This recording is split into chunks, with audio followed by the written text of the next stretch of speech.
강의하는 19페이지를 펴주시면 되고요. 예언스쿨 강의하는 3과 하나님의 음성 듣기, 그거를 펴주시면 됩니다. 첫 번째로 우리가 보면은요, 하나님께서 말씀하시는 방식들이 있는데요, 이렇게 다양한 방법들이 있어요. 하나님께서 우리에게 말씀하시는데 몇 가지 방법으로 말씀하실까요? 몇 가지 말씀, 엄청 많이 다양하게. 여기에 지금 나와 있는 거 쭉 보시면 한번 읽어볼까요? 제목만 시작. 성경.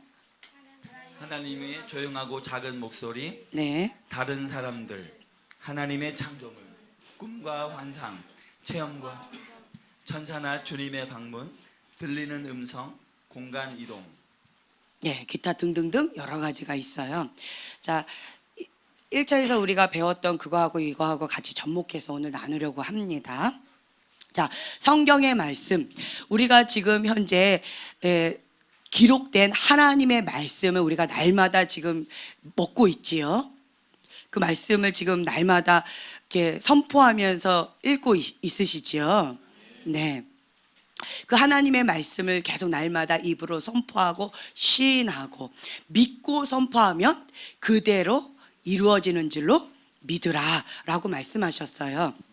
네, 그래서 여러분들이 그냥 단순하게 눈으로, 귀로, 입으로 그냥 달달달달 하는 것이 아니라 그 말씀을 읽을 때 예쁜 목소리로 해야지 라고 긴장해서 녹음하지 마시고, 이거 목소리가 조금 안 예뻐서 다시 녹음하지 마시고, 네, 그건 중요하지 않아요. 뭐가 중요하지요? 내가 그 말씀을 살아 역사하시는 하나님의 말씀이다 라고 믿고 입으로 선포하면서 읽는 거예요. 그러면 그 말씀이 레마의 말씀으로, 살아 역사하시는 지금 나에게 주시는 말씀으로 내가 취할 수 있다라는 것입니다. 아멘. 그래서 여러분들이 말씀으로 말미암아서 풍성한 양식 가운데서 포동포동 살찌시길 축복합니다. 네. 제가 참 놀랐어요. 삐쩍 마른 아이가 더 마른 거예요. 그래서 안타까운 마음에서 왜 이렇게 말랐니 했더니 정말요? 하고 되게 좋아하는 거예요. 그래가지고 이건 뭐야? 나는 걱정돼서 하는 소리인데 그 애는 너무 행복해 하더라고요. 네 집 딸인지, 그죠? 근데 이제 우리가 영적으로 포동포동 살쪄야 됩니다. 네. 살아있는 하나님의 말씀을, 이렇게 이 성경 말씀을 계속 여러분들이 날마다 묵상하면서 전체적인 큰 그림으로 통독하면서 하나님 앞에 더 깊이 나아가고 있습니다. 너무나도 귀한 습관이에요. 아멘. 네. 이제 거기에 플러스 이 말씀을 읽다가 보면은 그 말씀이요, 둥둥둥 떠다니는 것 같은 그러한 상황이 올 때가 있어요. 그 경험해 보셨나요? 말씀이 이렇게 평상시와 똑같이 막 읽고 있는데, 그런데 다른 말씀 하나도 안 보이고요, 딱 요 말씀만 꼭 물 위에 둥둥둥 떠다니는 것 같은 그런 상황, 혹은 그 말씀이 내 가슴에 딱 박히는 것, 내 여기에 인이 딱 박히는 그러한 순간 경험해 보셨죠? 레마의 말씀으로 나에게 지금 주시는 말씀이에요. 살아 역사하시는 하나님의 말씀입니다. 그러면 그 약속의 말씀은 지금 나에게 주시는 약속의 말씀입니다. 이렇게 되어지면 그 말씀이 나에게 지금 주시는 말씀이구나 라고 믿음이 업돼요. 그러면 내가 예전에는 맨날 똑같이 읽던 그 말씀이었는데 이제는 레마의 말씀으로 나에게 지금 주신 말씀이기 때문에 그것을 믿고 선포하기 때문에 이 영적인 파장은 달라요.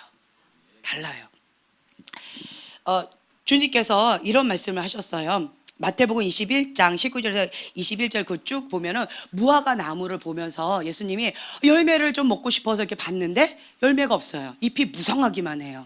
그때 예수님이 뭐라고 하셨어요? 저주하셨어요. 열매 맺지 못하고 저주하셨더니 곧 말라버렸어요. 곧 마른지라 말라버렸어요. 그러면서 주님께서 21절에 주신 말씀이에요. 자, 마태복음 21장 21절. 자, 한 목소리로 봉독하겠습니다. 예수께서 대답하여 이르시되 내가 진실로 너에게 이르노니 만일 너희가 믿고 의심하지 아니하면 이 무화과 나무에게 된 이런 일만 할 뿐 아니라 이 산도로 들려 바다에 던져지라 하여도 될 것이요. 네, 아멘. 하나님께서 이 약속의 말씀을 우리에게 주신 겁니다. 믿고 의심하지 않는다면 이 산을 들어서 옮겨지라, 던져지라 라고 말하면 그대로 이루어진다고 합니다. 네, 믿는 자에게 주시는 영권이에요. 우리는 그냥 이 성경 말씀이 그냥 기록된 말씀이 아니라 기록된 문자적인 교훈적인 말씀이 아니에요. 살아 역사하시는 하나님의 말씀입니다. 누구에게 주신 말씀? 나에게 주신 말씀이에요. 그래서 말씀을 그냥 단순하게 그냥 오늘 패스 오늘 이만큼 읽었네 라고 자기 자신을 채점하는 걸로 읽지 마시고요. 살아 역사하시는 그 하나님의 말씀을 내 걸로, 그리고 그 약속의 말씀을 믿음으로 선포해서 날마다 살아 역사하시는 그 하나님을 맛보아 누리는 그 풍성한 삶을 살기를 예수님의 이름으로 축복합니다. 아멘. 주님께서는요, 이렇게 귀에 들리는 음성으로도 말씀을 주시기도 하지만 대부분 어떤 말씀이냐, 내 영에게 말씀을 주셔요. 나는 그것에 대해서 알지 못하지만, 그렇지만 내 영은 그것에 대해서 인지하는 경우가 있어요. 예를 들면 영은 끼리끼리 붙고 떨어지고 한다고 그랬죠. 네, 내가 좋아하는 어떤 사람이 있어요. 딱 붙어요. 뭔가가 끌리는 게 있어요. 왜 끌릴까요? 그 안에 내 영하고 같은 색깔의 뭔가가 있다는 거예요. 정말 신기해요. 그러니까 제가 이 영적인 원리를 처음에 배웠던 게 밴쿠버 캐나다에 있을 때 이거 많이 얘기를 했어요. 생긴 것도 달라요. 공부 성적도 다 달라요. 그리고 가정 환경도 다 달라요. 어떤 아이는 굉장히 부자예요. 어떤 아이는 너무나도 가난해요. 어떤 아이는 엄마 아빠 안에서 부유하게 행복하게 사는 아이였어요. 어떤 아이는 그냥 결손 가정이었어요. 그리고 어떤 아이는 공부가 바닥인 아이였어요. 어떤 아이는 상위권에 있는 아이였어요. 어떤 아이는 외모가 너무 예쁜 아이였어요. 어떤 아이는 외모가 세상에 이런 일이 이렇게 생긴 아이가 있었어요. 그러니까 모양은 다 달랐어요. 그런데 이 7명의 아이가 다 친구였는데 영이 어떤 영이었냐? 미움의 영이 있었어요. 미움의 영. 엄마를 미워하는 그 미움의 영, 아빠를 미워하는 미움의 영이 있었어요. 그래서 그 미움의 영으로 이 7명이 정말 친한 거예요. 너무나도 놀랐어요. 이걸 어떻게 알았을까요? 자, 내 안에 있는 쓴뿌리, 내 안에 있는 그 아픔, 그 어둠이 적나라하게 싹 드러나는 거, 나의 동기가 싹 드러나는 거는 언제다? 금요일날 말씀드렸는데 하나님의 임재가 강하게 임할 때. 네, 그냥 가만히 있을 때는 누가 누군지 모르고요, 어떤 상태인지 몰라요. 그런데 하나님의 임재가 강하게 역사하실 때, 임재가 강하게 역사하실 때 빛과 어둠으로 갈라지게 되어진다는 거예요. 정말 놀라운 게 있었어요. 그때 당시 제가 이제 중보팀을 맡고 있어가지고 가까이에서 이런 걸 접할 수 있는 기회가 되어져서 제가 경험을 하게 되어진 건데, 하나님의 임재가 강하게 임했어요. 그냥 찬양하는 가운데, 예배 가운데 그냥 강하게 임하니까 거기에서 놀라운 일들이 많이 있었어요. 그랬더니 여기저기에서 막 하나님 임재 가운데 깊이 들어가가지고 막 이렇게 누리는 사람, 열린 환상 가운데 주님이 내 앞에 계셔가지고 그러니까 열린 환상 가운데 이것이 현실인지 비현실인지 분간이 안 갈 정도로 그렇게 강하게 이렇게 경험하는 아이가 있었고요. 반면에 다른 편에서는 하나님의 영이 강하게 임하니까 내 안에 있는 어둠이 드러나 버렸어요. 그래서 어떻게 됐느냐? 너무 고통스러워했어요. 이 어둠이 나가야 되는데 못 나가니까 너무 고통스러워하고 있는 거예요. 그래서 이 아이들을 이 아이들을 하나씩 하나씩 데리고 나갔어요. 어디로? 중보팀 실로 다 데리고 나갔어요. 그런데 그 7명 아이였는데 그 아이가 다 친구인 거예요. 너무나 신기해요. 그 7명이 다 친구였고, 방금 말씀드린 것처럼 이 환경이나 집안 환경이나 성적이나 외모나 키나, 그리고 뭐 이게 뚱뚱하거나 말랐거나 뭐 크다 작다 다 다양했어요. 7명이요. 그런데 그 7명이 다 끌려왔어요. 막 이게 너무 고통스러워하면서 정신을 못 차렸어요. 그래가지고 다 끌려왔는데, 근데 그 7명의 아이들을 한쪽에 놨더니 너무 놀라운 것은 그 7명이 연합 집회였는데요. 같은 교회에. 그것도 그 7명이 단짝 친구였다는 거예요. 그래서 그 안에 있는 그 영에 대해서 이제 축사하면서 이렇게 하다가 보니까 알게 된 것이 그 안에 미움의 영이었어요. 제가 그때 깨달았어요. 외모하고 환경하고 상관이 없구나. 그 안에 있는 그 영끼리 붙는다라는 걸 그때 깨달았어요. 아, 그렇구나. 그래서 이 어둠의 영이 있는 사람들은, 어둠의 영이 강한 사람이 매력적으로 느껴요. 막 끌려요. 하나의 예를 들면, 여러분들이 이제 이렇게 술을 이렇게 했던 알코올 중독이 있는 사람들이 있죠.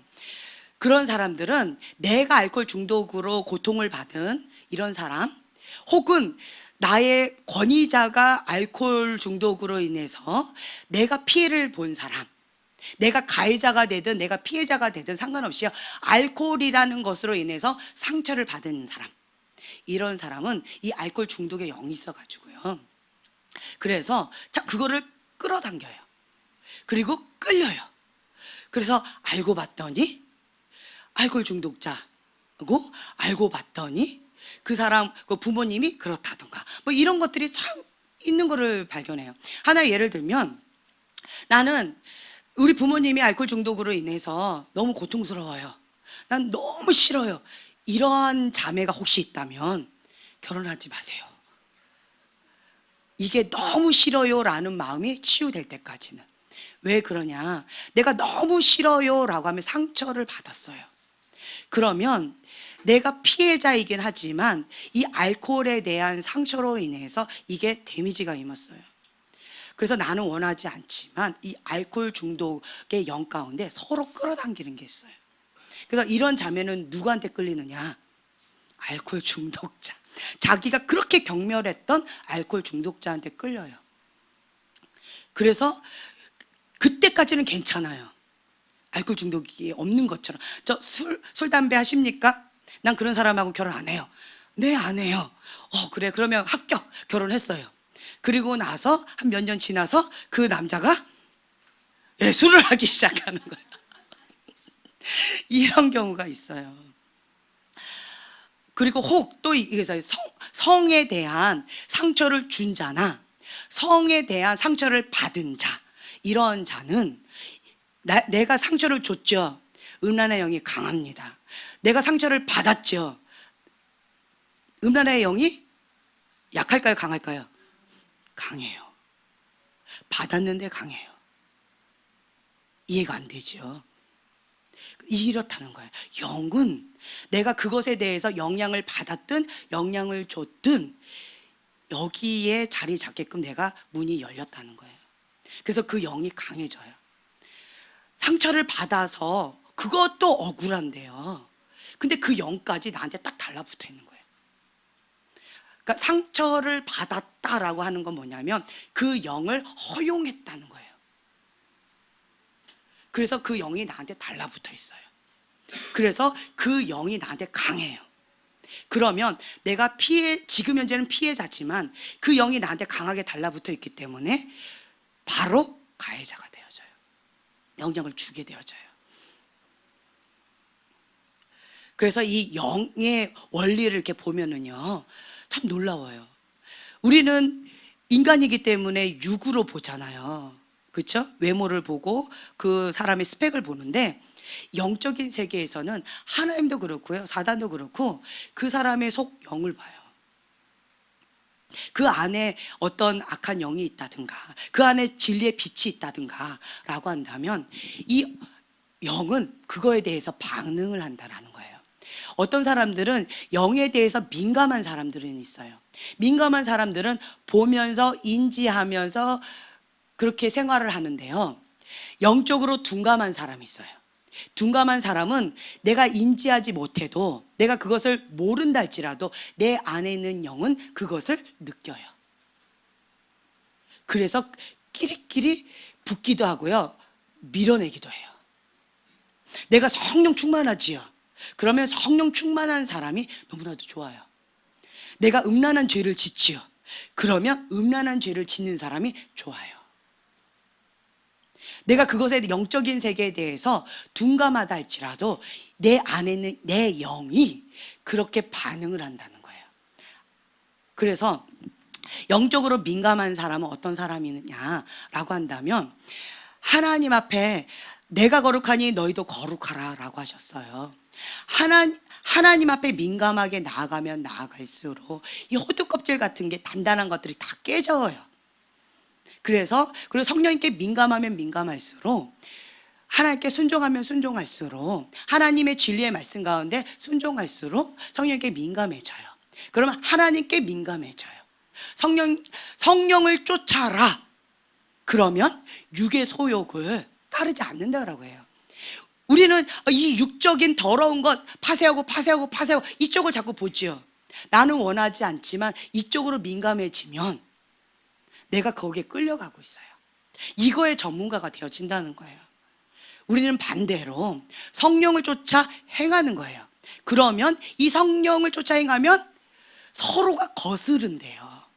성령님께 민감하면 민감할수록 이 육의 소욕이 싫어진다는 거예요. 나는 육의 소욕 이게 싫고 이거 싫고 이거 싫고라고 전혀 이걸 인식하지 못한다 할지라도 내가 성령을 쫓아 나아가면 저절로 멀어지게 되어져요. 내가 예수님 앞에 접붙임 바 되어지지요. 그러면 저절로 열매를 맺는다는 거예요. 누구로부터? 예수님의 생명으로부터.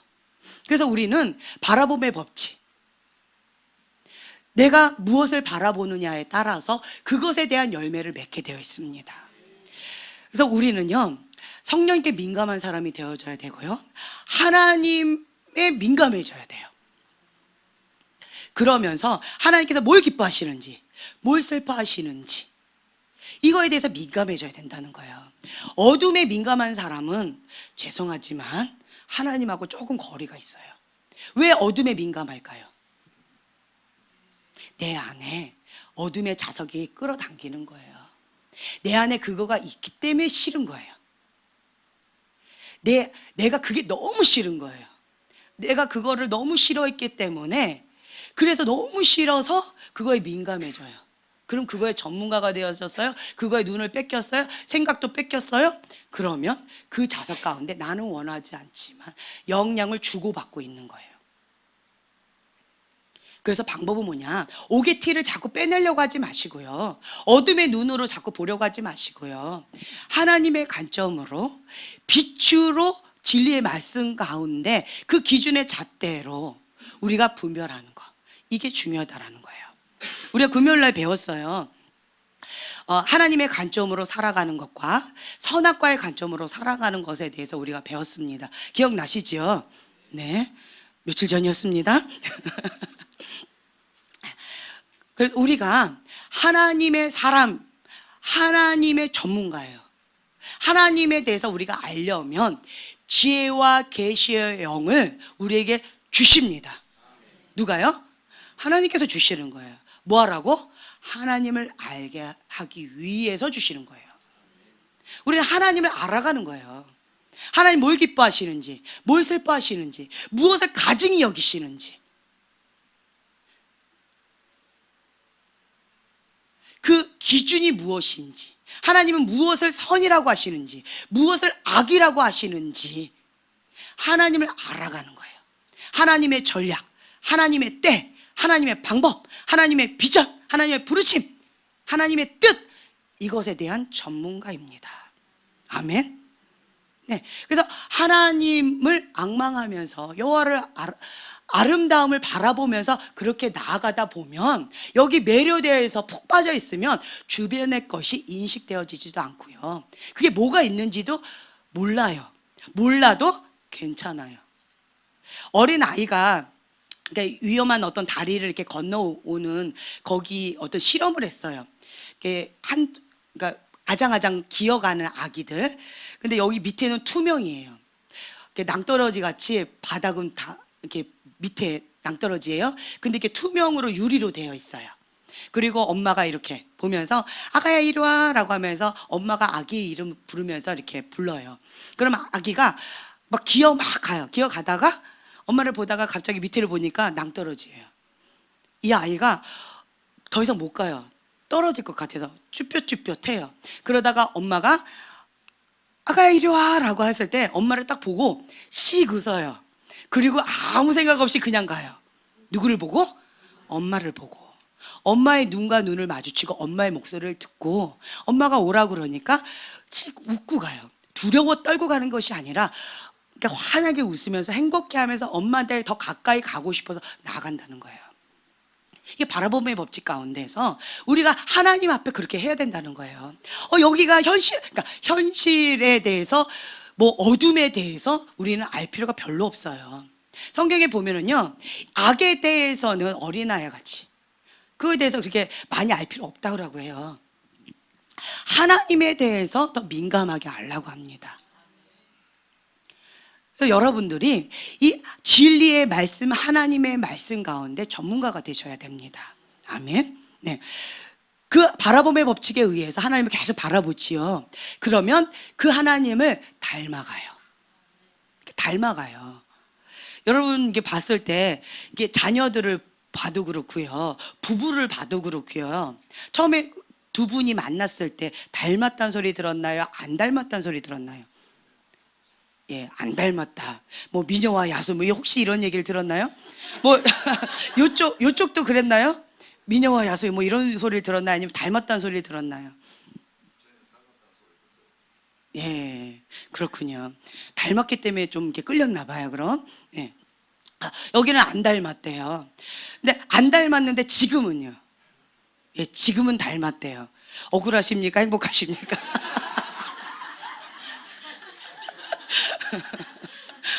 정말 신기해요. 부부가요. 자, 여기 따끈따끈한 신혼 부부. 자, 둘이 결혼했을 때 닮았대요? 안 닮았대요? 네, 지금 여러분 한번 보세요. 판단을 해보세요. 닮았어요? 안 닮았어요? 닮았어요. 아, 마음의 눈으로 보지 마시고 육의 눈으로 보세요. 야, 영의 눈으로 보지 마시고요. 육의 눈으로만 보세요. 육의 눈으로만. 자, 닮았어요? 안 닮았어요? 예. 예. 자, 저는 정직합니다. 안 닮았어요. 너무 안 닮았어요. 너무 안 닮았어요. 그런데 정말 신기해요. 결혼 초창기라서 이렇게 안 닮았어요. 예, 딱 부부가 딱 보면은요, 아, 이제 몇 년 차다 딱 느껴요. 별로 안 닮았어. 그럼 초창기예요. 근데 좀 이렇게 뭐 10년, 20년, 뭐 30년, 저희 거의 30년 거의 가까이 되나요? 뭐 이렇게 되니까 사람들이 이제는 뭐라 그러냐면 닮았대요. 결혼 초창기 때는 너무 안 닮았대요. 너무 안 어울린대. 어떻게 이렇게 안 어울리는 언밸런스가 부부가 됐냐고 좀 욕을 많이 얻어먹었어요. 그랬는데 지금은 닮았대요. 네, 오누이냐. 너무 닮았대요. 네, 너무 닮았대요. 그래서 감사하고 있습니다. 너무 닮았대요. 그러니까 제가 느끼는 게 뭐냐면 부부가 서로 처음에는 이렇게 안 닮았는데요. 계속 바라보죠. 계속 서로가 서로 사랑하면서 서로 주고받으면서 같이 먹고 같이 지내고 이러면요 닮아져 가요. 성격도 저희는 너무 극과 극이었어요. 저희 박 목사님 성격과 저의 성격은 완전히 이쪽의 극이고 저는 이쪽의 극이에요. 극과 극이 만나서 정말 쉽지 않았어요. 그러니까 하나의 예를 들면 저 같은 경우는 계획형이에요. 하나에서 열까지 계획을 하고 이거를 다시 한번 점검하고 한 일주일을 프로젝트를 짜고 완벽하게 검토하고 그리고 한 번 더 기도하고 실천하는 스타일이에요. 근데 저희 목사님은 딱 이래요. 그때 아마 수요일이었을 거예요. 수요일 날 수요 예배가 끝났어요. 그리고 이제 저희 집으로 오는 10분 거리였어요. 10분 거리를 차를 타고 오세요. 그러면서 한 말씀 하세요. 동해 갈까? 수요 예배 끝나고 동해 갈까? 이래요. 그러면 예, 그러면 집에 가서 이거 뭐 챙기고 됐어! 이러고 그냥 집으로 가버려요. 그래서 제가 그때 알았어요. 박 목사님 스타일을 맞춰줘야 돼. 안 그러면 이제 이거를 두고 또 이렇게 하세요. 그래서 다음번에는 내가 긴장을 하고 기다리고 있어요. 다음번에 또 기회가 왔어요. 예, 또 이렇게 딱 또 10분 거리 거기를 집으로 또 와요. 그러면서 또 동해 갈까? 이래요. 혹은 뭐 먹으러 갈까? 이래요. 그러면 저는 네! 바로요. 그러면 바로 움직이세요. 예, 이런 스타일이에요. 얼마나 너무 그렇겠어요. 그래서 근데 이 극과 극인 이 두 사람이 만나서 이게 뭐가 나고 이게 이런 부분들이 서로가 둥글게 맞춰져요. 박 목사님은 할까 하면 바로 이렇게 하는 스타일이고, 저는 이제 두고 이렇게 조금 이런, 그러니까 머리로만 이미 다 1년 전에 이미 다 계획을 짰어요. 근데 여기는 1년 전에 이미 실천을 했어요. 이런 스타일이에요. 이랬던 이 두 사람이 만나서 같이 지금 이혼하지 아니하고 지금까지 한 비전을 향해서 잘 살고 있어요. 왜 그럴까요? 맞춰주는 거예요. 방송사님 양보해 주시고 저도 맞춰드리고, 그러니까 많이 기다려 주시고 막 속이 터지려고 그래요. 예, 예, 아멘. 막 속이 터지려고 그래요. 그런데 저 기다려 주는 거예요. 왜요? 사랑하니까, 존중하니까. 예, 나의 스타일을 그냥 존중해 주는 거예요. 인격적으로. 그리고 저도 한 1년 걸릴 거를 한 달 만에. 그리고 여기는 지금 당장 해야 될 거를 한 달 동안 기다려 주는 거예요. 뭐 이런 식으로 서로 맞춰가는 거예요. 그러니까 너무나도 달랐던 이런 두 사람이 만나서 하나의 모양으로 나아가는 거. 하나님은요, 혼자서 단독적으로 하지 않으셔요. 하나님께서는 이미 다 창세 전부터 계획을 다 짜셨어요. 아멘. 그런데 아직 못 오고 계셔요. 뭐 때문에? 네, 내가 구원받게 하기 위해서 나를 구원하기 위해서 기다려 주시는 거예요. 나의 그 부르심, 그 사명을 감당할 때까지 기다려 주시는 거예요. 하나님의 계획과 하나님의 때와 하나님 언제까지니까 우리는 이렇게 얘기하는데, 하나님 뭐라 그러세요? 언제까지 기다려 줄까? 이게 서로가 사후적 대화가 되어지는 거예요. 그러니까 주님은 우리를 계속 기다려 주시면서 닮아감의 법칙으로, 나를 봐라, 이렇게 따라와라. 그러니까 엉뚱한 길로 갔을 때도 주님께서 토닥거려 주세요. 여기다, 이쪽으로 와라.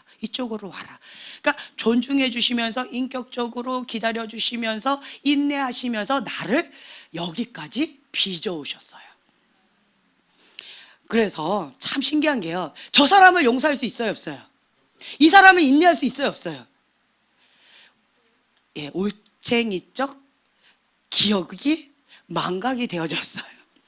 그래서 이게 인내하거나 용서하는 게 너무 어려워요. 하지만 그 예수님의 십자가의 사랑으로 내가 용서함 받았다라는 거, 내가 죄 가운데 죽을 수밖에 없었던 이 영혼을 건져내어줘서 하나님의 백성으로 여기까지 오게끔 하셨다란 그 은혜를 생각하면 용서 못할 사람도 없고요, 인내하지 못할 것도 없고요. 네, 그냥 주님의 은혜입니다. 이런 고백밖에 없어요.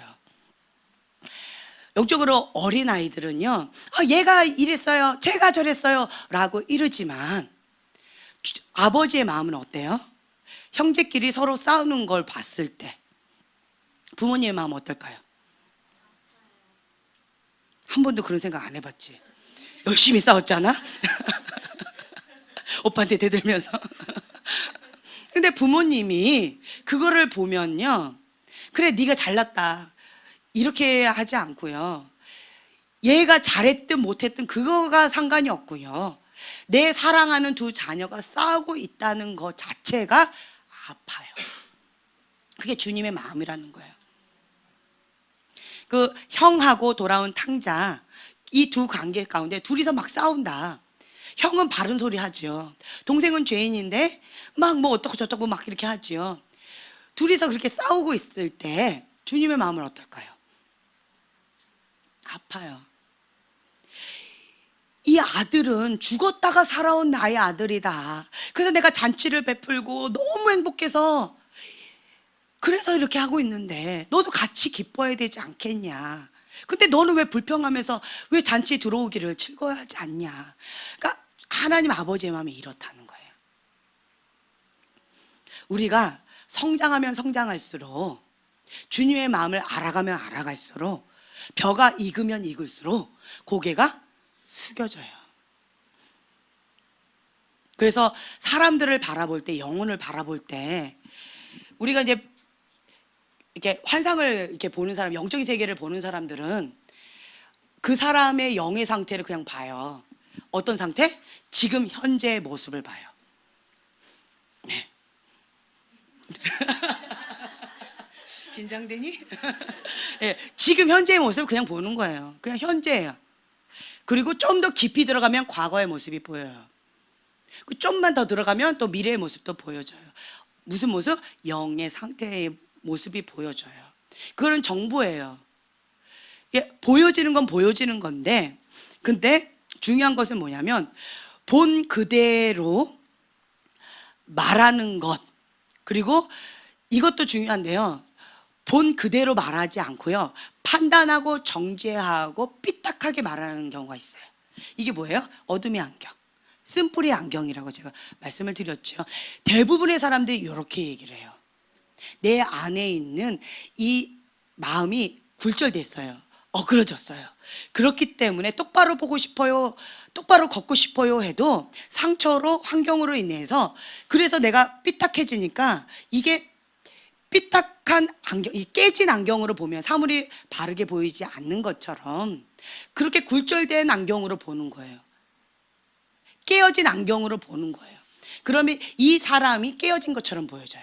이 사람이 어둠으로 보여져요. 이 사람이 귀신으로 보여져요. 뭐 때문에? 내가 판단하고 정죄하고 어둠의 안경, 깨어진 안경으로 보면 그렇게 보여져요. 그런데 이게 현실이에요.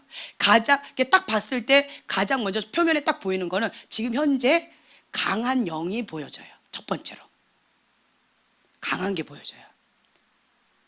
강한 게, 그러니까 음식을 먹을 때도요, 가장 강한 맛이 딱 느껴지잖아요. 그 다음에 더 면밀하게, 더 세밀하게 더 그 맛을 이렇게 음미하면서 보면 여기에 좀 더 무슨 맛이 있고, 여기 좀 더 이런 것처럼 영적인 세계도 마찬가지예요. 처음에 딱 보면 지금 현재 가장 강한 그 영이 보여져요. 현재 상태예요. 그리고 좀 더 깊이 보면 그 다음 거가 이렇게 보여지는 거예요. 그런데 이게 우리의 현실의 그 어둠의 안경인데요, 근데 하나님의 안경은 그거하고 상관없어요. 그냥 관통해서 뚫어버려서 그 마음의 중심으로 그냥 바로 들어가세요. 겉의 영을 보지 않으시고요, 지금 현재의 모습을 보지 않으시고요, 그 마음의 중심 동기로 그냥 들어가세요. 거기서부터 출발을 하세요. 근본 뿌리부터 시작을 하세요. 하나님의 안경은 이렇게 달라요. 그래서 사람들은 판단하고 정죄할 수 있지만 하나님은 그렇게 하지 않으세요. 그리고 질문을 던져요. 너가 원하는 것이 무엇이냐? 그 말은 마음의 중심 가운데 너의 주인이 무엇이냐? 너는 나를 원하느냐? 선물을 원하느냐? 네가 원하는 그것이 무엇이냐? 묻는 거예요. 지금 현재는 여러분들 가운데 하나님께서 그거를 물으세요. 그 중심 동기 가운데에서 내가 전심으로 하나님 한 분만을 원합니다. 아멘. 할렐루야. 네. 그런데 하나님 하나님도 원하는데요. 난 하나님 주신 선물도 좋아요. 이거를 우리는 뭐라고 한다? 두 마음이다. 뿌이! 두 마음이다. 네, 두 마음인 거예요. 그러면 이 두 마음을 가지고는 때때로는 하나님께 기울였다가 이게 펄짝펄짝 뛰는 거죠. 이게 박쥐처럼. 나는 이거. 지금은 좀 이렇게 하는 그러한 사람들. 하나님은 원하지 않는다라고 하세요. 한 마음, 한 뜻, 한 비전. 하나님 한 마음 중심 가운데 우리가 그 표대를 향해서 그냥 나가길 원해요. 다만 사람의 성향 따라서 저 박 목사님처럼 그렇게 그냥 땡 것처럼 밀어붙이는 성향이 있고요.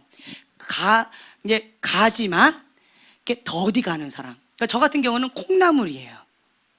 네, 콩나물은 그러니까 물 줘요. 근데 물을 싹 버려버려요. 그리고 자란 것 같지 않아요. 근데 그 다음날 쑥 커 있어요. 근데 여기는요, 탱크예요. 그냥 휙 가버렸어요. 그러니까 이게 템포가 안 맞죠. 그러니까 이렇게 사람들마다 성향은 다를 수 있어요. 성향은 다를 수 있지만 표대를 향해서 그 중심, 그것이 바르다면 빨리 달려가는 사람이 있고요. 거북이처럼 천천히 더디 가는 사람도 있을 수 있다는 거예요. 방향이 잘못됐다면 위험해요. 처음의 시작은 미미해요. 각도가 이렇게 조금 벌어졌을 때 이렇게 벌어지잖아요. 나중에는 서로 간에 오고 가기가 어려워져요. 근데 초창기는요, 도토리 키재기예요. 별로 티가 안 나요. 하지만 이 방향 중심이 딱 바른 사람은 계속 자라면 자랄수록 하나님의 영광의 열매, 성령의 열매를 맺어요. 근데 이 삐딱선을 타고 이렇게 나아간 사람은 자라면 자랄수록 어떻게 돼요? 잘라낼 게 너무 많아요. 격가지 칠 게 너무 많아요. 가지마, 가지마, 하지마, 하지마 할 게 너무 많아요. 처음 시작은 비슷한 것처럼 보이지만 씨앗이에요. 비슷해 보이지만 그게 뭔지 어떤 씨앗인지 이름을 붙이지 않으면 알 수 없을 정도로 겨자씨 하나 쩍 이거 갖고 뭘 어떻게 해. 그런데 이것이 자라다 보면 다르다는 거예요. 열매로 그 사람을 알 수 있다라고 합니다. 그래서 여러분들이 맺는 그 열매는 무엇입니까? 어떤 열매를 맺기를 원하세요? 제가 주님을 알아가면 알아갈수록 나 자신이 무너지는 모습을 많이 느껴요. 그러니까 영어 공부를 박 목사님 맨날 영어 공부하시잖아요. 영어 공부를 하면 할수록 내가 영어를 못한다라는 걸 느끼신대요. 우리는 어떻게 해요? 저 정도만 돼도 좋겠다. 그런데 그분은 나는 날마다 영어 공부를 나는 너무 부족하기 때문에 계속해야 돼 라고 열심히 하고 계셔요. 나 같은 사람은 저 정도만 돼도 좋겠다 하고 안 해요. 공부도 안 하고 있어요. 근데 공부를 하는 사람들은 내 현 주소가 부족하다는 걸 알기 때문에 더 막 이렇게 하게 되어지는 것 같아요. 어떤 목사님께서 나는 온유함이 너무 부족하다라고 해서 온유함을 향해서 기도하면서 나아가셨는데, 근데 우리가 봤을 땐 그만큼 온유한 분이 없는 것 같이 느껴졌어요. 그런 목사님. 근데 그 목사님은 나의 기도 제목은 온유함입니다. 그러니까 그 분야에 내가 전문가가 되어지면, 그러면 내가 정말 바다의 모래알처럼 너무나도 작은 존재이구나 이런 걸 느끼는 것 같아요. 어떤 분은 뭐 하나님 믿으면 그냥 가는 거지 뭐, 믿어 그냥 교회 가, 말씀 읽고 그냥 기도하라는 대로 해, 그럼 되는 거야, 아주 쉬워, 이렇게 얘기하는 사람은 편하게 사세요. 그냥 편하게 사세요. 너무 복잡하게 하지 마시고. 근데 주님 앞에 그렇게 더 간절히 무릎 꿇고 주님 앞에 나아가면 나갈수록 내 자신이 하나님 앞에 쩡과 같은 존재라는 것을 느끼게 되어지는 것 같아요. 내 힘으로는 아무것도 할 수 없네요 라는 고백밖에 나오질 않아요. 주님, 나는 지금 현재 이 세 번째 바람 가운데 통과를 못할까 봐 두려워요. 이게 지금 현재 저의 마음의 고백이었어요. 그러면서 제가 아까 여기서 주님 나 어떻게 해요? 내 힘으로 할 수 있는 게 아무것도 없어요. 무너지는 마음으로 그렇게 하나님 앞에 기도하고 있는데 두려워 말라 뭐 이런 찬양을 아까 했잖아요. 주님의 음성을 들렸어요. 주님은 나의 방패. 주님이 하신다는 거예요. 주님이 나와 함께 하신다는 거예요. 주님이 하신다라고 하면 나는 뭐 하면 돼요? 그러니까 이미 주님이 길을 쫙 깔아 놓으셨어요. 그리고 주님이 앞에 가시면서 따라와 이런 거예요. 그럼 나는 뭐예요? 그냥 룰루랄라 이렇게 따라가면 되는 거예요. 내가 할 거는 뭐예요? 기뻐하면서 주님을 따라가는 거 외에는 없던 거예요. 내가 하려고 하면 너무 힘겨워요. 주님이 가지 않는 그 길을 내가 억지로 주님을 끌어당기면서 주님 그쪽 아니고 이쪽이에요. 주님 그쪽 아니라니까요. 여기라니까. 이렇게 해서 가려면 너무나도 힘겨운데 주님께서 난 너와 함께 할 거야. 약속의 땅이야. 너가 믿음으로 취해, 선포해, 기뻐해, 즐거워해. 지금 은혜의 때야 라고 말씀하시면 룰루랄라. 아멘. 아멘이에요. 제가 저는 참 감사한 게 아까 어떤 분이 저한테 기도를 해달라고 해서 기도를 이렇게 해드렸어요.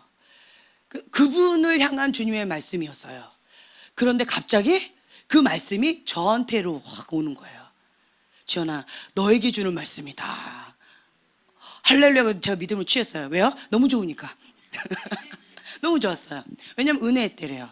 이미 하나님께서 약속을 주셨고 그 약속의 말씀이 이제는 성취되는 것을 너가 보고 누리는 때다. 은혜의 때다. 믿음으로 선포해서 다 취해라. 그 약속의 말씀이 있는 거예요. 할렐루야. 근데 그것이 기도하면서 와 너무 축복됐어요. 너무 기뻐하세요 라고 했는데 갑자기 음성이 들렸어요. 영으로. 지연아 너 아멘 하고 제가 믿음을 취했습니다. 아멘. 네. 하나님께 때때로는요 하나님께서 저에게 직접적으로 주시는 음성을 때때로는 내가 근심 걱정으로 쌓여서 듣지를 못해요. 그럴 때는 저는 어떻게 하느냐, 붙잡아야 누구나. 그리고는 그분을 향한 하나님께서 주신 말씀을 선포해요. 나하고 똑같은 상황에 있는 사람 하나님께서 이렇게 붙여주신 경우가 있어요. 그러면 그분을 향해서 주시는 말씀을 객관적으로 아무것도 섞이지 않고 객관적으로 선포가 되어지잖아요. 하나님의 전략, 하나님의 방법, 하나님의 때, 하나님의 뜻이 그대로 나아가요. 그러면 저는 그것을 내가 믿음으로 그걸 이렇게 취해요. 그래서 제가 그것을 실천해요. 실천하고 그것을 내가 누리는 거예요. 하나님의 약속의 말씀이 있지요. 순종합니다. 그럼 내 거가 돼요. 하나님의 약속의 말씀이 있지요. 불순종합니다. 그럼 어떻게 될까요? 그냥 흩어서 버리는 거예요. 순종할 때에 내 거가 됩니다. 순종하지 않으면 그냥 흩어서 버리는 거하고 똑같아요. 나하고 상관이 없는 거예요. 예를 들면 믿음의 말씀으로, 믿음의 선포로 이 형제님한테 쫙 얘기했어요. 당신은 믿음의 사람입니다 라고 얘기했어요. 아멘. 네. 근데 이 형제님이 만약에 난 믿음 별로 없는데, 그런데 옆에서 아멘 나는 믿음의 사람입니다 라고 이분이 믿음을 확 취해버렸어요. 그러면 믿음의 사람으로서의 그 축복을 누가 누릴까요? 취한 사람. 아멘 하고 취하셨죠. 그럼 이분도 누리고요. 아멘 하고 취하셨죠. 그럼 이분도 누리고요. 옆에서 나도요 아멘 이러죠. 그럼 이 사람도 취하는 거예요. 제가 드리고 싶은 말씀은 뭐냐면 이 사람을 향한 하나님의 말씀인데 그 사람이 노 해버리면 그 사람은 못 누려요. 그런데 그 누군가가 아멘하고 내 걸로 확 취하지요. 믿음으로 취하지요. 그리고 그것을 순종하면서 대가를 지불하지요. 그러면 실제로 누리는 자는 그 사람이라는 거예요. 아멘. 네. 그래서 여러분들은 하나님의 말씀을 듣는 데 있어서 무한한 계시의 방법들이 있는데요. 다양한 방법으로 여러분 취하셔야 돼요. 정말 많이 있어요. 이렇게 어젯밤에 제가 잠을 못 잤어요. 비상벨이 막 삐요삐요삐요삐요삐요삐요 하고 막 난리가 났어요. 잠결에 제가 잠을 자면 어버가다 모를 정도로 깊이 자는 사람인데 아무도 안 일어났어요. 나 같은 사람이 일어날 때까지. 온 집안이 막 삐어삐어삐어 하고 난리가 났는데 아무도 안 일어나고 잠결에 제가 일어나서 이게 뭔 소리야 하고 갔더니 부엌에서 그 가스, 예, 삐어삐어삐어삐어삐어 이런 거예요. 그래서 이걸 어떻게 해야 될지 몰라가지고 막 아무거나 막 눌렀어요. 그랬더니 우선은 꺼졌어요. 그리고는 잠결에 또 잤어요. 어떻게 됐을까요? 네, 또 울렸어요. 삐어삐어삐어 하고 울렸어요. 그래서 또 벨 끄는 거를 또 끄고 뭐 차단기 내릴까요, 열릴까요, 뭐 닫힐까요, 뭐 뭔 말인지 못 알아듣겠지만 아무거나 막 눌러버렸어요. 그랬더니 또 끝났어요. 근데 그 불은 막 바짝바짝 계속 그 비상등이 열렸어요. 네. 그래서 이거 어떡하지? 이러다가 소방차 올라오는 거 아니야? 뭐 근데 아무거나 눌렀는데 뭐 소방관하고 연결되는 어떤 벨이 혹시나 있을까 봐 잘못 누르면 안 되는데 어떡하지? 막 이러면서 막 아무거나 막 눌러버렸어요. 그리고 막 전기 막 이런 거랑 연결됐기 때문에 내가 막 뽑아버리고 싶었지만 겁이 많은 사람이라 못 뽑았어요. 그리고 소리만 안 나게 하고 그냥 잤어요. 아침에 누가 뽑아버렸을까요? 예, 박 목사님 그냥 확 뽑아버렸어요. 전원을 꺼버렸어요. 아예 울리지 못하게. 근데 그러면서 제가 주님 앞에 물어보는 거예요. 주님, 이게 뭘까요? 왜 비상벨이 울릴까요? 이거는 위험하다는 신호인데 왜 이 비상벨이 꺼도 계속 그러니까 꺼지지 않고 계속 울릴까요?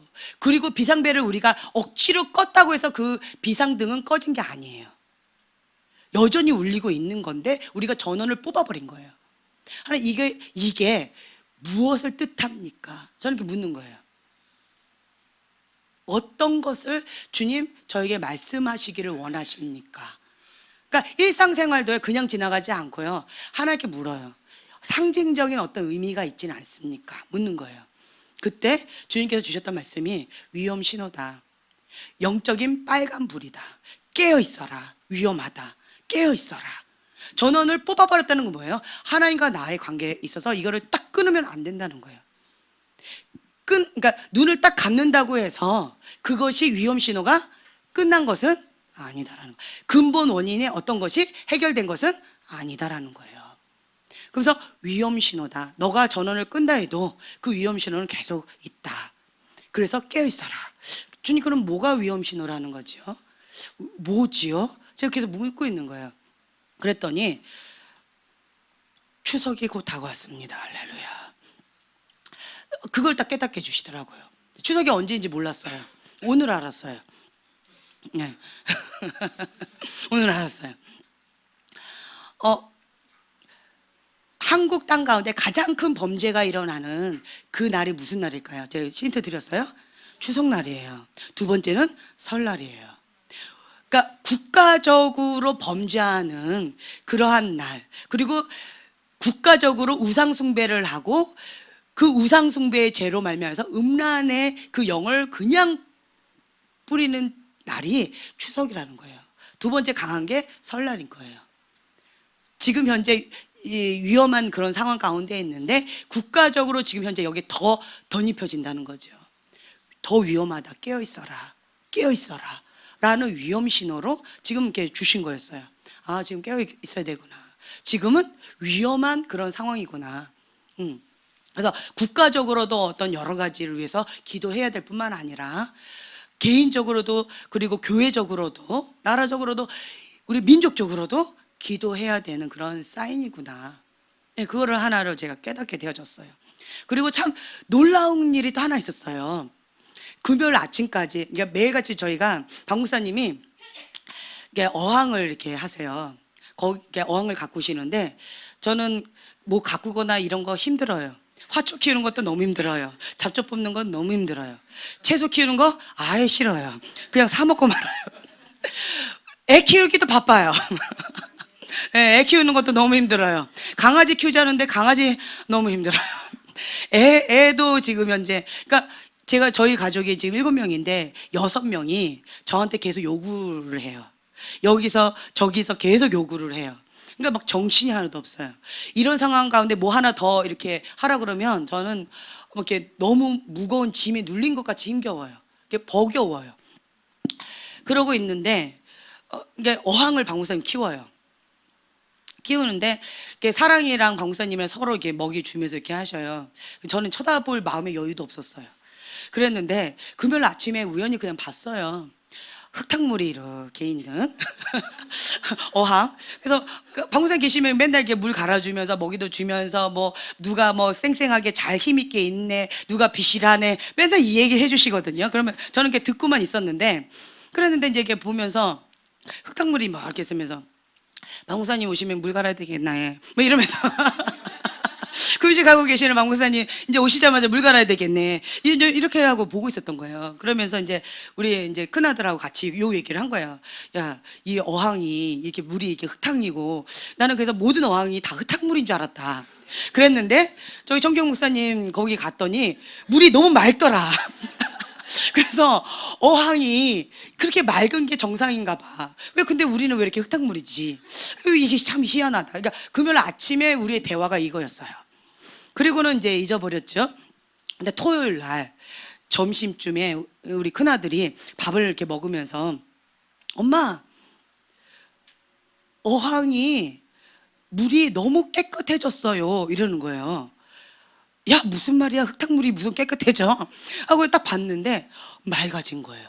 세상에 이런 일이. 세상에 이런 일이. 물이 맑아진 거예요. 그래서 제가 기념샷, 토요일 날 점심에 기념샷을 딱 찍었어요. 우리 집 어항도 이렇게 맑아질 수 있다. 청소도 안 했는데 물을 갈아준 것도 아닌데 그냥 저절로. 금요일 아침에는 흙탕이었는데 토요일 날 점심에는 물이 너무 맑아진 거예요. 그래서 기념샷 딱 찍으면서 기도원에 계셨던 박 목사님한테 세상에 이런 일이 하면서 보내드렸어요. 그랬더니 박 목사님 와우 반응이 이랬어요. 그러면서 하나님 이게 어떤 의미일까요? 이게 어떤 의미일까요? 이것도 묻는 거예요. 그러니까 일상적인 생활 가운데에서 하나님 앞에 묻는 거예요. 하나님, 이 어항이 흙탕물이 그냥 저절로 깨끗해지는 것은 있을 수가 없습니다. 이게 어떤 의미가 있나요? 이건 기적입니다. 무엇을 말씀하고 싶으신 건가요? 묻는 거예요. 우리의 영의 상태가 흙탕물이었는데 주님 앞에 누군가 한 사람이 기도해서 금식함으로 맑아졌다. 이런 사인으로 믿음으로 취했어요. 그러면서 주님, 방구사님 계속 금식하셔야 되겠어요. 뭐 이런 마음이 들고 맑아진 거예요. 그래서 방구사님 오시자마자 물을 안 가셨어요. 맑으니까. 그러니까 이런 거 소소한 이런 그러니까 일상적인 생활 가운데 주님 앞에 묻고 그거를 계속 하나님과 대화하면서 하나님께서 지금 나에게 말씀하시고자 하는 그 어떤 것을 계속 받으려고 하는 거예요. 그러면서 성령님과 대화하는 그런 훈련이에요. 그러니까 대단하게 어떤 그런 음성도 있지만 사무엘아 사무엘아 사울아 사울아 왜 내가 나를 핍박하느냐 이런 극적인 어떤 음성도 있지만 하나님께서 우리에게 대화하시는 방법은 이렇게 소소한 거.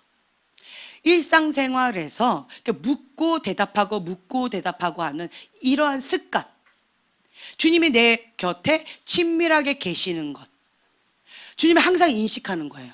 내가 무엇을 하든 어디에 있든 주님 앞에 계속 민감하게 나아가는 거예요. 그러면 처음에는 이거를 계속 훈련하다 보면 이 어둠의 음성을 들을 때도 있고요. 속을 때도 있고요. 이 인간적인 음성을 들을 때도 있고요. 하나님의 음성을 들을 때도 있고요. 이게 믹스될 때도 많이 있어요. 뭐에 따라서? 내 영적인 상태에 따라서. 내 상태예요. 내 상태에 따라서 이 어둠의 쓴뿌리, 상처, 아픔이 많으면 내가 이 영적인 상태가 상처, 아픔이 많으면 어둠을 사랑하면 죄악을 사랑하면 이쪽 문이 많이 열려있기 때문에 어둠으로 많이 이렇게 듣게 되어지는 거고요. 내가 자기 의가 이 박스가 강하면 인간적인 음성 가운데 내가 흔들릴 수도 있는 것이고요. 그런데 자아가 죽는 것. 오늘 아침에 우리 배웠잖아요. 자아는 어떻게 한다? 네. 뭐를 생각하면서? 네. 독사. 그거를 이게 밟아서 으깨서 죽인대요. 저 오늘 처음 들었네요. 제가 뱀을 너무 싫어해서 근데 이제 뱀 그 뭐라고 표현해요? 땅꾼하고 결혼했네요. 오늘 알았어요. 땅꾼하고 결혼했네. 할렐루야. 감사했어요. 왜냐면 땅꾼이 알아서 다 처리해 주실 거니까. 나는 신경 안 써도 되니까. 할렐루야. 난 뱀 너무 싫어하는데 나한테 오지 않게끔 알아서 다 처리하실 거 아니에요. 예전에 아산에 있을 때 그 2층, 4층 집이었어요. 4층에 새 건물에 그 집이 있었는데 그 동네에 뱀이 많은지 몰라요. 뱀이 그냥 다닌대요. 근데 감사한 것은 거기서 우리가 1년 살았나? 1년 넘게 살았나? 그런데 한 번도 뱀을 보지 못했어요. 왜 그럴까요? 네, 땅꾼이 알아서 다 처리해 주셨어요. 갑자기 이제 계단이, 저희 집이 2층이었거든요. 2층인데 계단을 내려가려고 그래요. 그럼 박 목사님이 먼저 내려가세요. 왜요? 예, 맞아요. 처리하려고. 있나 없나. 아내의 길을 예비하러 가시는 거야. 그러면서 이렇게 쫙 봐요. 그리고는 이제 뱀이 없다 그러면 내려와 이래요.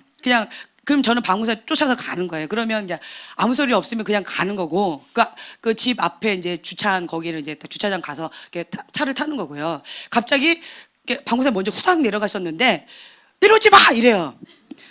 그러면 저는 안 내려가요. 언제까지? 내려와 할 때까지. 처음에는 그게 뭔지 몰랐어요.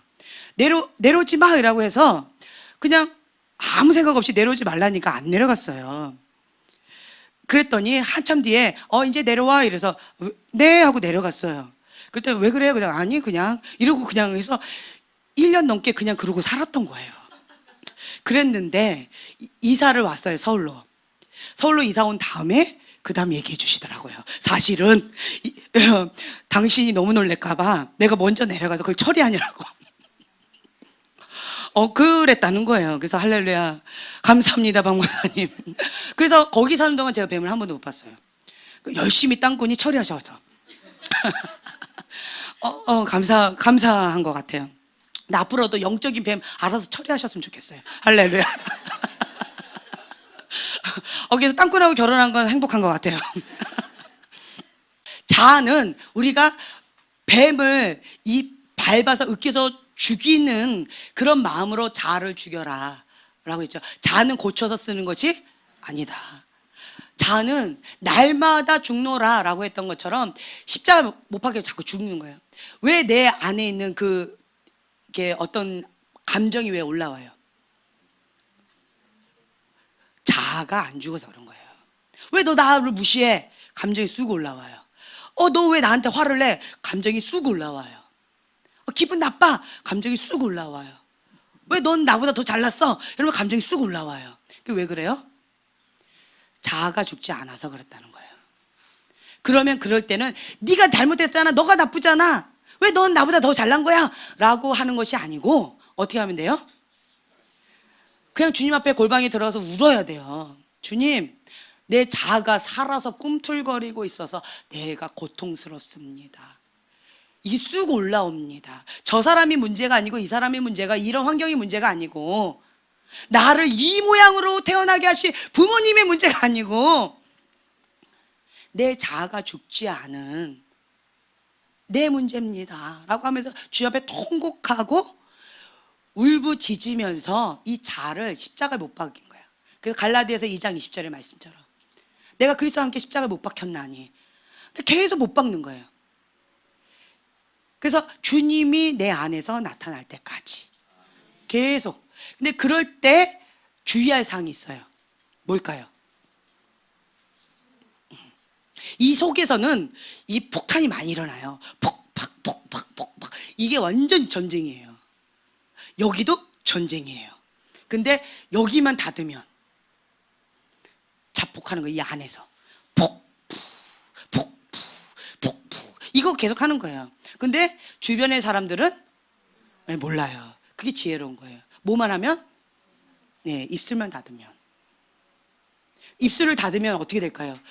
이게 나와야 되는데 안 나오고 막아버렸어요. 입구를. 그럼 뭐가 나와요? 눈에서 눈물이 나와요. 눈물이 나. 그래서 이때는 다른 거 없어요. 눈물을 많이 흘려야 돼요. 주님 앞에. 그리고 또 한 가지, 사람한테 이게 입을 닫았죠. 하나님한테 입을 닫으면 안 돼요. 어떤 사람들은 잘못 적용해. 하나한테 입을 다물고 사람한테 자꾸 이렇게 바른 소리 하려고 하는데 그게 아니고, 사람한테, 환경한테 인간적인 것을 닫고 골방에 들어가서 하나님 앞에 부르짖고 기도하는 거예요. 토설기도 하는 거예요. 시편에 나와 있는 이 말씀처럼 주님 앞에 내 상한 마음을 쏟아내야 돼요. 안 쏟아내지요. 쏟아내면서 나오는 게 뭘까요? 예, 눈물이 나와요. 그 영화 가운데 감정, 이게 만화 영화 인사이드신가? 예, 예. 그 영화를 어저께 아이들하고 같이 봤어요. 그러면서 누가 많이 울었게요? 누가 많이 울었게요? 그 기쁨이가 슬픔 너는 저리 가! 라고 하면서 슬픔과 기쁨에 대한 감정을 바깥으로 그랬더니 그 아이가 어떻게 되셨어요? 감정이 무감각증 생겼어요. 감정 자체가 무감각하게 그렇게 되어졌어요. 슬픔과 기쁨이라는 감정을 존중해 주는 거예요. 마음껏 슬퍼했어요. 그랬더니 이제는 기쁨의 감정도 같이 오는 거예요. 근데 저 같은 경우는 이 슬픔의 감정을 억눌렀어요. 억누르고 그냥 무감각증에 살았던 나의 현실 가운데 있었던 나의 모습이 그냥 그렇게 보여지는 거예요. 그래서 가장 많이 울었던 두 사람이 있었어요. 누굴까요? 네, 저하고 주한이랑 경환이는 재미없다고 들어가 버렸어요, 방으로. 예. 방구사님은 기도원에 계셨고요. 예, 소망이하고 나하고 둘이서 막, 예. 그러면서 소망이가 하는 말이, 엄마, 슬퍼요. 나는 슬픔이에요. 그러다 조금 있다, 난 기쁨이에요. 이랬다 저랬다 하면서, 그 모습 가운데서, 내가 그때 깨달았어요. 슬픔을 억누르면서 슬퍼하지 못하면 감각에 있어서 무감각증이 걸리는구나. 근데 사람 앞에서 슬퍼하면 비참해져요. 하나님 앞에 슬퍼하는 거예요. 하나님 앞에 내 상한 감정을, 내 아픔을 다 토로하면서 엉엉 우는 거예요. 그러니까 마음껏 슬퍼하는 거예요. 실컷 우는 거예요. 내 상한 감정 그대로 아프고 분노한 그 모든 그 감정들을 주님 앞에 다 토로하는 거예요. 하나님, 너무 화가 났어요. 지금 나는 너무 슬펐어요. 지금 내가 할 수 없는 상황 가운데 이렇게 내가 고통을 당할 수밖에 없었네요, 주님. 내가 감당하기 너무 어려웠어요 하면서 주님 앞에 내 슬펐던 감정을 그대로 다는 거예요. 나는 왜 이렇게 당하고만 살까요? 나는 왜 이렇게 살아야 되나요, 주님? 너무 아파요 하고 막 우는 거예요. 그러면서 솔직하게 나의 그 감정을 주님 앞에 다 토로하는 거예요. 이 토설기도 하는 거예요. 근데 어떤 분은 하나님 막 욕하는 사람이 있어요. 그건 토설기도 아니에요. 하나님을 대적하는 거지. 그거는 무서운 죄라고 저는 생각해요. 하나님의 이름을 망령되이 일컫지 말라고 했는데, 하나님을 향해서 삿대질을 하거나 하나님을 향해서 욕하는 것은, 그거는 하나님의 이름을 망령되이 있는 거예요. 아무리 부모님이 잘못했다고 부모님한테 막 삿대질하고 부모님한테 막 욕하는 거는 망할 자식인 거예요. 그거는 아닌 거지요. 그러니까 인간의 부모님한테도 우리는 그렇게 하지 않아요. 그렇죠? 그렇지요? 네. 순간 반응이 없어서 놀랐어요. 하물며 하나님 앞에 우리가 이렇게 하는 건 아니고요. 다만 토설기도는 뭐냐? 내 상한 감정, 내 아픈 감정, 내 깨어진 마음을 있는 그대로 솔직하게 정직하게 하나님 앞에 말씀드리는 거예요. 고백하는 거예요. 그래서 이 쓰레기예요. 이 더러운, 이 상처받은 아픈 이러한 과거와 감정들, 깨어진 이런 감정들을, 어그러진 것들을, 이 과거를, 그 사건들을 주님 앞에 그대로, 언제의 나이로? 그때 그 시간으로 가서, 만약 5살 때의 일이다, 그럼 5살 때로 들어가서 5살 때의 감정으로, 만약 10살 때다, 그러면 10살 때의 감정으로, 10살 때의 상황으로 가서 거기에 가서 내가 그대로 하는 거예요. 지금 현재의 나이로 하는 게 아니에요, 토설기도는. 그래서 하나님 앞에 정직하게 다 올려드리는 거예요. 주님, 너무 무서웠어요. 주님, 어디 계셨나요? 내가 이렇게 고통을 당할 때 주님 어디 계셨나요? 주님이 안 느껴졌어요. 주님, 나 너무 무서워요. 주님, 나와 함께 해주세요 하고 주님 초청하면서, 나를 안아주세요, 주님. 너무 무서워요. 나와 함께 해주세요, 주님 하면서 내 감정 그대로 주님 앞에 계속 이렇게 올려드리는 게 토속기도예요. 그러면 내 안에 있는 그 쓰레기들이 다 나가요. 다 나가요. 이게 나가는데 보통 이거를 자가축사라고 우리가 표현을 해요. 토속기도 하면 자가축사 많이 돼요. 그러니까 이 더러운 거가 나가잖아요. 그러니까 성령님이 임하세요. 그러면 이 더러운 게 이렇게 나가요. 나가면서 다양한 방법대로 나가더라고요. 어떨 때는 내 안에 있는 어떤 막 이렇게 토하는 걸로 나가는 경우도 있고요. 어떤 경우는 막 피를 토하듯이, 어떤 경우는 뭐 여러 가지 이렇게 하면서, 아니면 어떤 반응을 하면서 뭐 다양하게 이렇게 사람마다, 혹은 그냥 눈물로 찍, 아니면 그냥 주님의 임재 가운데 평안함으로, 평강으로. 그러니까 방법은 다 다양해요. 그때그때 달라요. 그래서 하나로 회귀를 할 수는 없어요. 그때 상황에 따라서 다양하지만, 하지만 분명한 건 뭐냐, 내 안에 있는 쓰레기가 나가면서 그 빈자리 가운데 하나님의 진리의 빛, 생명의 빛이 임하면서 하나님의 말씀으로 채워넣는 거, 성령님으로 채워넣어서 여기가 비어있지 않도록. 하나 나가면 어떻게 된대요? 7 귀신 누른다고 그러죠. 그래서 이거가 나갔을 때, 자가축사되어서 나가졌다면, 그러면 반드시 성령님으로 채워야 돼요. 기도 많이 하잖아요. 기도 많이 하면 어떤 사람은 영의 양식을, 너가 알지 못하는 양식을 내가 먹었노라 이러면서 굉장히 이렇게 뿌듯해 하시는 분이 있고, 혹은 막 기도하면서 뭔가가 막 나갔어요. 그리고는 혹은 이제 사역자들 가운데 이런 경우 있어요. 밖에서 사역을 막 했어요. 사역을 하고 이제 호텔이나 숙소로 딱 돌아와요. 그리고는 쓰레기로 채워넣는 경우가 있어요. 쓰레기로. 왜 그럴까요? 내 안에 있는 어떤 것들이 나갔어요. 그럼 뭐 해야 돼요? 채워야 돼요. 뭐로? 예, 말씀으로, 하나님의 임재로, 하나님의 사랑으로, 하나님으로부터 오는 것으로 채워 넣어야 돼요. 이게 비워져서, 그래서 여기가 공허한 거예요. 그러니까 사역은 성공적으로 했어요. 근데 공허함이 찾아와요. 왜 그럴까요? 이게 비어진 거예요. 내 안에 있는 어떤 우물이 요만큼 있었는데, 이 우물이 하나님의 하나님 채워주신 어떤 우물이 있었어요. 그게 이렇게 나갔어요. 그럼 비워졌어요. 그럼 나는 뭐 하러 가야 돼요? 골방에 들어가서 주님으로부터 다시 공급을 받아야 되는 거예요. 그런데 많은 사역자들이 범하는 오류가 뭐냐, 막 사역이 막 이게 일명 막 역사가 일어났어요.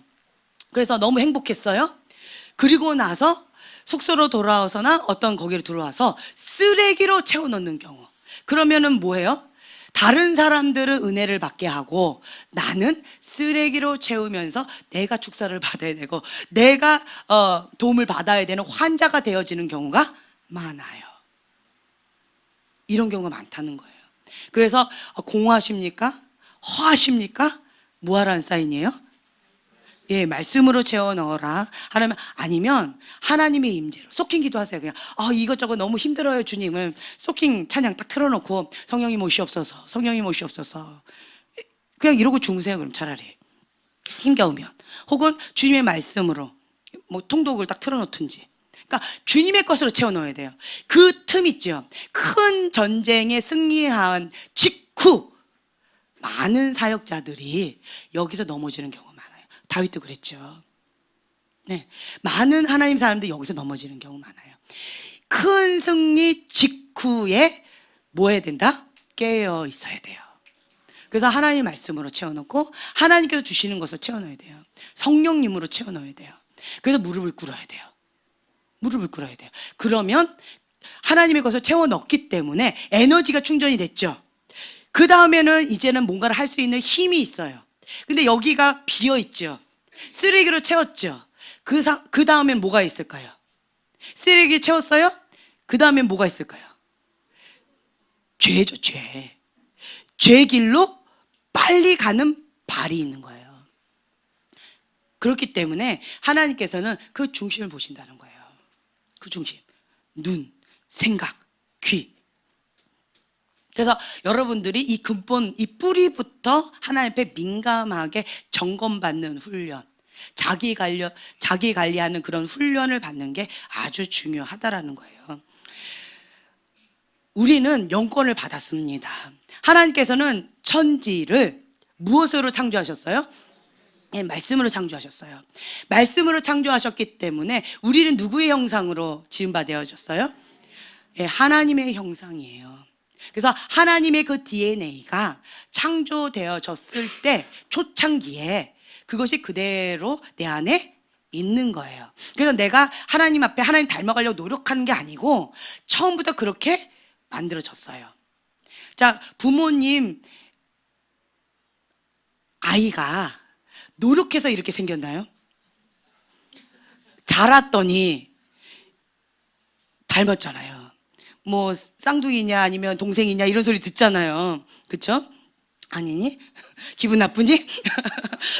그러니까 노력해서 이렇게 된 게 아니라 그냥 DNA가 여기 안에 있더니 먹고 쑥쑥쑥쑥 잘 자랐더니 그냥 그렇게 닮아가는 거예요. 마찬가지라는 거예요. 우리 안에 하나님의 DNA가 있기 때문에 하나님께서 주시는 영의 양식, 하나님께서 공급하시는 것을 먹고 그래서 키와 지혜가 자라듯이 주님 안에서 자랐더니 하나님의 형상으로, 다른 말로요, 예수님의 포도나무에 우리가 접붙임 바 되어졌더니 저절로 예수님으로부터 나오는 성령의 열매를 맺게 되어진다. 내가 노력하는 게 아니라는 거예요. 내 안에 그 DNA, 나는 통로예요. 하나님부터 공급을 받았더니 나를 그냥 통과해서 하나님께서 만드시는 거예요. 누굴 통해서? 나를 통해서 그렇게 만들어 가시는 거예요. 무슨 열매를? 성령의 열매를. 내가 노력하고 애쓰는 게 아니라는 거예요. 근데 사단은 자꾸 속여요. 노력해야 돼, 애써야 돼, 힘써야 돼, 이렇게 속여요. 아니라는 거예요. 단지 우리가 해야 될 일은 뭐냐, 뭔가 열매를 맺으려고 열매 겉에 열매가 아니라 어디에 붙어 있느냐, 이게 중요한 거야. 어디에 붙어 있느냐, 너의 뿌리의 근원이 어디냐, 이게 중요한 거예요. 내가 하나님 앞에 딱 붙어 있어서 그 하나님의 DNA, 하나님부터 이 영적인 공급을 계속 받고 있다라고 한다면 시간이 가면 결과적으로 뭐가 이루어져요? 열매. 누구로부터? 하나님의 열매. 예, 우리가 해야 될 일은 열매를 맺으려고 노력하는 것이 아니라, 어떤 선한 행위를 하려고 노력하는 것이 아니라 붙어 있는 거예요. 이 뿌리의 근원을 주님께. 그래서 주님 앞에 딱 붙는 거, 다른 말로 하나님과의 친밀함이에요. 그러니까 하나님과의 친밀함에서 모든 것이 시작된다라는 거예요. 그래서 하나님께 친밀하면 친밀할수록 주님의 음성을 더 민감하게 들을 수가 있고요. 마음이 청결한 자는 복이 있나니, 예, 하나님을 볼 것이며 마음을 깨끗하게 주님의 마음으로, 주님의 사랑으로, 주님의 거룩으로, 주님의 아름다움을 바라보면서 닮아가면서 그렇게 바라볼 법칙에 의해서 주님 앞에 딱 붙어 있는 거예요. 그러면 나를 통해서 누가? 주님이 열매를 맺으시는 거예요. 주님이 이끌어 가시는 거예요. 그래서 우리는 성령을 쫓아가는 거예요. 그냥 성령을 쫓아갔더니 성령의 열매가 맺혀지는 거예요. 그래서 우리가 해야 될 일은 이거예요. 그냥 하나님 앞에 어린아이처럼 들었다면 그 말씀 가운데 즉각 순종하는 거. 하나님 왜 그러셨어요? 어쨌어요? 이것도 아무 의미가 없다라는 거예요. 제가 이 인생을 이렇게 쭉 살아오면서, 그리고 이 마지막 이 바람 앞에 이제는 빠이빠이 하는, 이 지금 우리 이 성전과 빠이빠이 하는 그 몇 개월 안 남았잖아요. 그러면서 꼭 인생을 마감하는 것 같은 마음으로 제 인생을 돌아보고 있어요. 이제 그러면서 주님 앞에 이제 이렇게 있는데, 지금까지 살았던 그 모든 이 인생의 파노라마가, 이 굴곡이 심했던 이런 인생의 굴절들, 이런 모든 것들이 때때로는 주님 왜 이러셨어요? 주님 감사합니다. 뭐 이런 것들이 많이 있을 거잖아요. 주님의 은혜입니다. 이런 것도 있고, 주님 이건 억울합니다. 이런 것도 있고, 주님 이건 나하고 상관없잖아요. 이런 것도 있고, 다양한 것들이 많이 있잖아요. 그런 인생의 우여곡절을 이렇게 보면서 제가 요즘에 깨닫는 건 뭐냐면, 내가 할 수 있는 것은 아무것도 없네요. 주님의 은혜 없이는 내가 한순간도 버틸 수가 없네요. 주님이 하셔야 돼요. 주님, 나는 연약합니다. 그러면서 주님 앞에 그냥 딱 달라붙는 거, 밖에는 내가 할 게 아무것도 없네요. 그 고백밖에 안 남더라고요. 그래서 제가 이제 전문가 되기로 했어요. 어떤 전문가? 하나님 앞에 딱 달라붙은 전문가. 네, 딱 달라붙어서 떨어지지 않는 전문가. 네. 이거 하나는 잘할 수 있을 것 같아요. 하나님 날 불쌍히 여겨주세요. 나 버리면 안 돼요. 나하고 함께 해주세요. 이러면서 주님 앞에 딱 달라붙는 거는 잘할 수 있을 것 같아요. 그거 있잖아요. 힘이 센 아이들이 있고요. 그리고 힘이 약한 아이들이 있어요. 이 약한 아이들은 어떻게 할까요? 예, 힘 센 아이 옆에 딱 달라붙어요. 그리고는 큰 소리 쳐요. 근데 이 힘 센 아이가 딱 없으면 이 아이 어떻게 해요? 약한 아이는. 왜 그래? 나한테 왜 이래? 이렇게 되어져요. 네, 나는 힘이 없는 거예요. 나는 할 수 있는 게 아무것도 없는 거예요. 그래서 힘센 하나님 옆에 딱 달라붙는 지혜로운 자가 되어야 되겠다. 네, 이거 하나 깨달았어요. 언제요? 오늘. 어디서요? 이 강대상에서. 아까 찬양하는 시간 동안에 제가 깨달은 건 이거였어요. 이거 하나 외에는 없구나. 그래서 내가 하나님 외에는 다 그냥 배설물로 버리고 주님이 주신 그 한 가지, 이 푯대 향해서 그냥 앞만 보고 달려가는 거 외에는 내가 할 수 있는 게 아무것도 없구나. 그리고 하나님께서 이런 열매를 맺으셨다. 누가? 하나님께서. 저런 열매를 맺으셨다. 누가? 하나님께서. 그러니까 요셉이요. 요셉은 하나님 주권사상. 형들이 나를 해하려 하였으나 하나님께서는 큰 구원을 이루기 위해서 나를 먼저 이곳에 보내셨습니다. 누가 보내셨어요? 하나님이. 형들이 그렇게 했다고 해서 두려워하지 마세요. 내가 하나님을 대신하리이까. 하나님이 나를 이곳에 보내셨습니다. 요셉의 고백은 이거예요. 인생을 살아가면서 요셉처럼 억울한 사람이 또 있을까? 다윗처럼 억울한 사람이 또 있을까? 근데 요셉은 하나님 은총이 함께한 자였어요. 인생에서 가장 성공한 자, 오늘 아침 배웠어요. 어떤 자? 하나님이 오늘 아침 배웠는데? 네, 누가? 하나님이. 하나님이 함께 하시는 자가 인생에서 성공한 자다. 하나님이 함께 하는 자가 가장 행복한 자다. 오늘 아침 배웠잖아요. 요셉은 그런 자였어요. 하나님의 손이 함께 했어요. 꿈의 해석이 누구에게 있다? 하나님께 있습니다. 그랬더니 바로 뭐래요? 하나님의 신이 너하고 함께하고 있으니 너가 총리하고 너가 다 다스려라. 다른 말로 나는 꼬봉할게. 이거예요. 그래서 이 바로는 요셉의 말이라면 다 그냥 오케이. 왜요? 하나님의 신이 함께하고 있다라는 것을 알기 때문에 거기에 고개를 숙일 수밖에 없고 거기에 따를 수밖에 없는 거예요. 근데 이 요셉은 어떠한 자냐? 하나님 주권 사상이라는 거예요. 형들이 날 버렸잖아. 형들이 이렇게 나를 죽이려고 했잖아. 보디발의 아내. 자, 내가 총리 되었을 때 가장 먼저 목을 쳐라! 라고 하고 싶은 사람. 몇 사람들이 있잖아요. 그쵸? 보디발, 너도 와봐. 이렇게 분별력이 없어. 내가 너한테 그렇게 충성을 다했는데, 너 안 해. 너 이리 와봐. 너 이거 막 이러고 싶잖아요. 근데 그런 말은 안 나와 있어요. 궁금한데 우리는. 안 나와 있어요. 그래서 모르겠어요. 근데 보복했더라. 이런 말은 없기 때문에. 근데 내가 어찌 하나님을 대신하리까? 라고 고백했다라는 것을 봤을 때 요셉이 어떻게 했을 거라고 그냥 상상이 되고 추측이 되어지고 그리고 혹은 바로가 알아서 처리했을 수도 있고 그렇죠. 어디가 실세라는 걸 알고 알아서 신하들이 처리했을 수도 있고 근데 요셉이 하지 않았다는 거죠. 요셉은 하나님 주권 사상이 있다는 거예요. 내가 어찌 하나님을 대신하리까? 하나님이 나를 보내셨습니다. 하나님이 나를 이렇게 하셨습니다. 하나님의 계획 가운데 이 모든 것들이 허용되었습니다. 나는 형들이 나를 이렇게 보낸 거 아니고 형들에 의해서 내가 이렇게 당한 것이 아니고 나는 하나님에 의해서 인생이 이끌어져 간 하나님의 사람입니다. 요셉의 고백이 이랬어요.